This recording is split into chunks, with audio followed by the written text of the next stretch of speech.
आइए जानते हैं दोस्तों आज की इस पूरी वीडियो में बुध ग्रह के बारे में।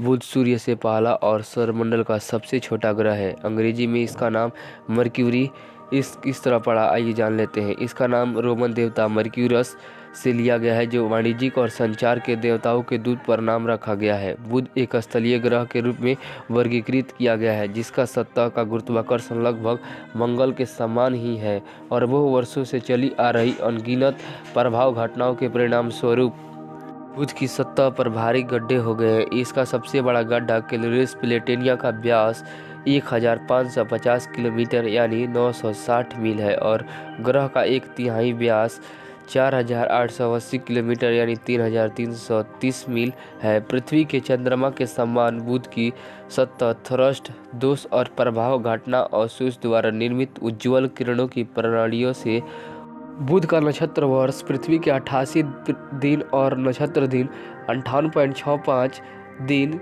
के अनुपात 3:2 में होता है। इस संबंध में स्पिन ऑर्बिट अनुपात कहा जाता है। यह एक साइड रियल का अर्थ है तारों के संक्षेप।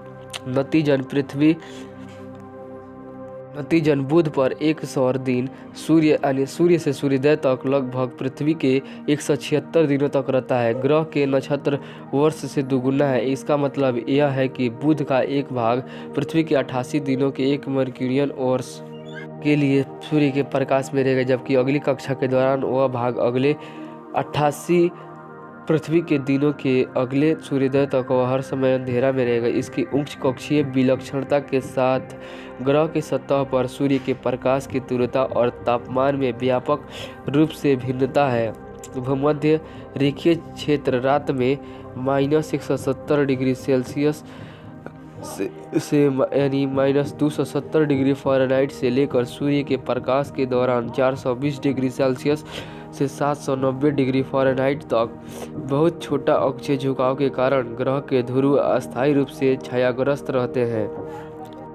2020 की शुरुआत तक बुध के भूवैज्ञानिक इतिहास के कई व्यापक विवरण अभी भी जांच के अधीन है। यह अंतरिक्ष जांच से डेटा लंबित है। सौर मंडल के अन्य ग्रहों की तरह बुध का निर्माण लगभग 4.5 अरब साल पहले हुआ था। इसका आवरण अत्यधिक सजातीय है, जिससे पता चलता है कि बुध के इतिहास के आरंभ में चंद्रमा की तरह एक मैग्मा महासागर था।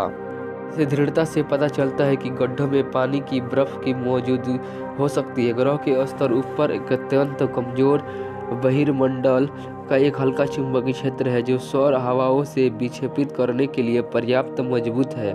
बुध का कोई प्राकृतिक उपग्रह नहीं है।